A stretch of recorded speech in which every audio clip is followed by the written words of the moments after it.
This the part where I'm gonna get hurt. I never listened, but I didn't deserve it.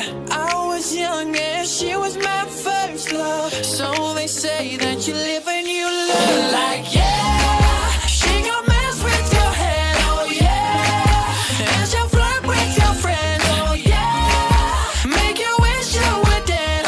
Every time she moves on, she says, Assalamualaikum warahmatullahi wabarakatuh. Kami dari kelompok 10 akan bahas topik penting dalam dunia pendidikan, yaitu administrasi dan manajemen kurikulum.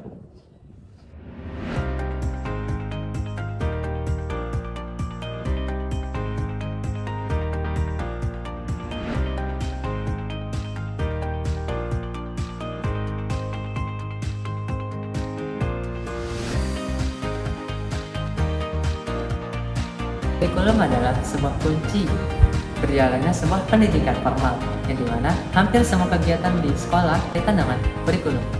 Hampir seluruh kegiatan di sekolah itu adalah hasil dari implementasi dari kurikulum, mulai dari proses mengajar, siswa belajar, evaluasi, pembuatan laporan, dan lain-lain.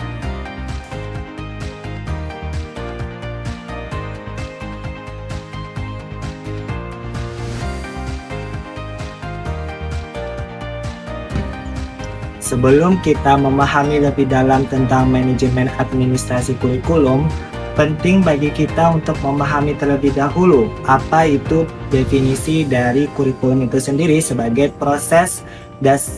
dasar proses pendidikan. Nah, kurikulum secara etimologis berasal dari bahasa Yunani, yaitu dari kata kurer dan kurer, yang berarti lintasan atau jalur yang ditempuh. Itu dapat diibaratkan seperti jalur lomba yang diadakan oleh sebuah sekolah di mana siswa mengikuti rute yang telah ditentukan sampai mereka berada di garis finish. Nah, garis finish inilah yang diartikan sebagai tujuan pembelajaran yang berhasil dicapai oleh siswa tersebut secara jelas dan terarah. Lalu menurut Nasution, beliau mendefinisikan kurikulum sebagai susunan atau rencana yang disusun oleh pihak sekolah untuk mengatur seluruh proses belajar mengajar, baik itu formal maupun ekstrakurikuler, yang dirancang sedemikian rupa agar dapat mencapai tujuan pendidikan yang diharapkan. Lalu menurut Suedijarto, beliau mendefinisikan kurikulum sebagai serangkaian dari pengalaman belajar siswa yang dirancang agar siswa itu lebih mudah mencapai tujuan pendidikan mereka. Selanjutnya, kalau di dalam kamus Webster, kurikulum diartikan sebagai kumpulan dari mata pelajaran yang harus dicapai oleh peserta didik. Sedangkan di dalam Undang-Undang Nomor 20 Tahun 2003, kurikulum sebagai rencana mengenai tujuan, isi, bahan ajar, dan proses pembelajaran. Dari definisi-definisi tersebut, maka kurikulum dapat dipahami sebagai panduan lengkap dalam mengatur apa saja yang harus dipelajari oleh peserta didik, apa saja kompetensi yang harus dicapai oleh peserta didik, dan bagaimana proses pembelajaran itu berlangsung.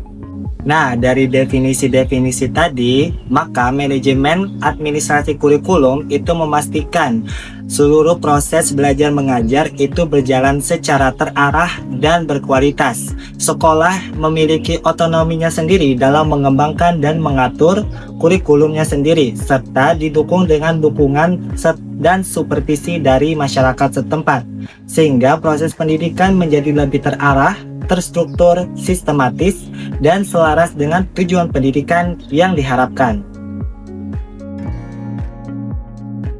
Administrasi kurikulum adalah seluruh proses yang direncanakan, diusahakan secara sengaja, dan dilakukan terus-menerus agar proses belajar mengajar berjalan efektif dan efisien. Sedangkan manajemen kurikulum adalah sistem pengelolaan yang kooperatif, komprehensif, dan sistematis untuk mencapai tujuan kurikulum.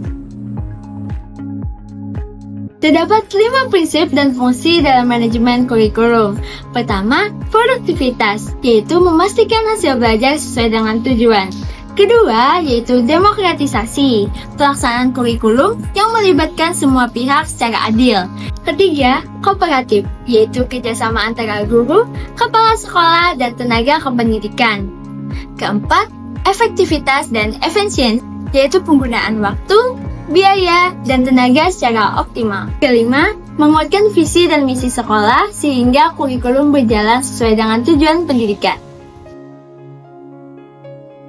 Ruang lingkup manajemen kurikulum meliputi perencanaan, pelaksanaan, dan pengevaluasian, yang dimana pada tingkat sekolah, hal ini membantu menyesuaikan standar nasional sekolah berdasarkan kebutuhan daerah dan kondisi sekolah. Berikut ini ada beberapa kegiatan guru. Yang pertama, pembagian tugas. Yang kedua, penyusunan jadwal. Yang ketiga, rencana semester. Yang keempat, evaluasi hasil belajar. Lalu yang kelima, pengisian nilai. Yang keenam ada bimbingan dan penyuluhan. Setelah memahami ruang lingkup dan aktivitas apa saja yang dilakukan di manajemen administrasi sekolah, sekarang bagaimana semua hal itu dapat dilaksanakan secara aktual di lapangan. Nah, tahapan inilah yang disebut dengan tahap pelaksanaan administrasi manajemen sekolah. Ada 4 hal utama dalam pelaksanaan kurikulum. Pertama, kepala sekolah sebagai pemimpin. Pemimpin di sini artinya kepala sekolah memiliki peran sentral dalam pelaksanaan kurikulum, yaitu memiliki peran dalam menyusun rencana, mengatur jadwal, lalu memimpin rapat, dan menyusun laporan yang didukung dengan keterampilan manajerial, profesionalitas yang tinggi, dan juga sikap yang positif.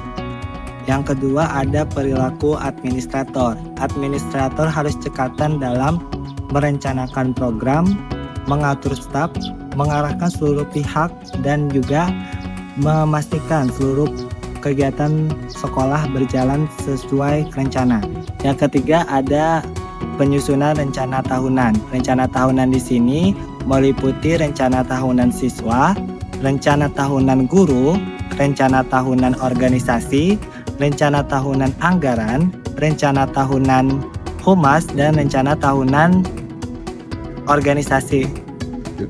Dan yang terakhir, yang keempat, pembinaan organisasi sekolah.